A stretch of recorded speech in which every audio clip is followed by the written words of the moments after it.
Someone just asked me where I was 50 years ago today, the day before my ordination.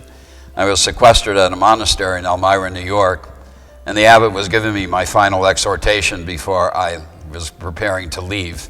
And he said to me, just remember tomorrow, when you are prostrating yourself, unless you're tasting the threads of that carpet in your mouth, you're not bowing low enough before God, who called you to be a priest. I will always remember those words of wisdom, because being a priest is something that God chooses for you. And as much as we'd like to think we make these choices for ourselves, we know it's always God's hand upon us.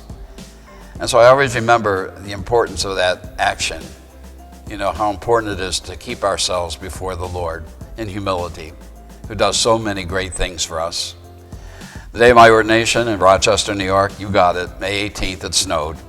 My family were all here from Florida, certainly not prepared for winter weather. But nothing really dampened the spirit of that moment. And it was a great and exhilarating time together for a family, and certainly for all those who helped prepare me for this ordination. Well, that was 50 years ago. And now we come 50 years later. And now I wish I could bow down enough to taste those threads, but I do it so unconsciously now that it reminds me of the importance of going before the Lord with great thanksgiving. And I come on this Weiss Wednesday just to say thanks to each one of you who have been incredible support for me throughout my priesthood. You know, when I look back, it was a challenging time to be ordained during those 60s and those 70s. There was just so much turmoil going on in our church because of the Second Vatican Council, and certainly in our culture here in America. But nevertheless, the gospel always stays firm. The gospel is always the one truth on which we can depend, no matter what goes on around us.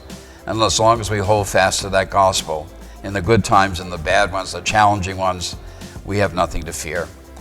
And so, holding to that gospel, listening to those words of Christ, not to be afraid, to be brave enough to go out, even in the midst of all the craziness of this world, and live Jesus.